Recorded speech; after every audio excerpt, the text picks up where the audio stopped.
ఇక 4 రోజులుగా కురుస్తున్న వర్షాలకు హైదరాబాద్ అతలాకుతలమైంది. లోతట్టు ప్రాంతాల్లో ప్రజలు నరకం అనుభవిస్తున్నారు. వరద నీళ్లు ఇళ్లలోకి చేరడంతో జనాలు ఇబ్బందులు పడుతున్నారు. చాలా ప్రాంతాల్లో 4 రోజుల్లో సుమారు 40 సెంటీమీటర్ల పైనే వర్షపాతం నమోదైంది. నగర ప్రజలు తీవ్ర ఇబ్బందులు ఎదుర్కొంటున్న నేపథ్యంలో ప్రభుత్వం రంగంలోకి దిగింది.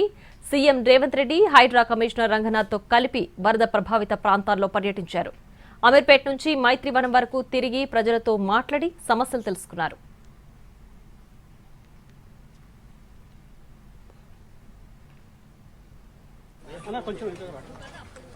అమీర్పేట్, బల్కంపేట్ వరద ప్రభావిత ప్రాంతాల్లో ఆకస్మిక తనిఖీలు చేశారని సీఎం రేవంత్ రెడ్డి ఎక్స్ లో పోస్ట్ చేశారు.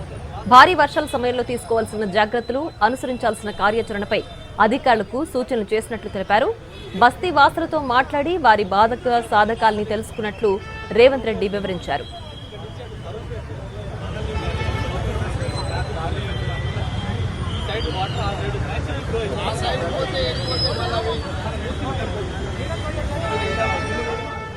అమీర్పేట్లో పర్యటించిన సీఎం రేవంత్ రెడ్డికి వర్షం వల్ల కలిగిన ఇబ్బందులు చెప్పాడు ఓ బాలుడు.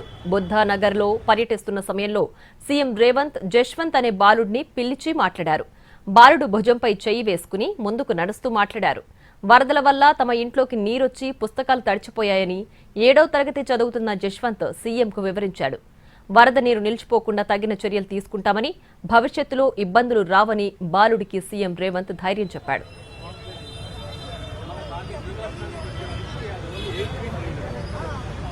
ఇక్కడ మన నాన్న దగ్గర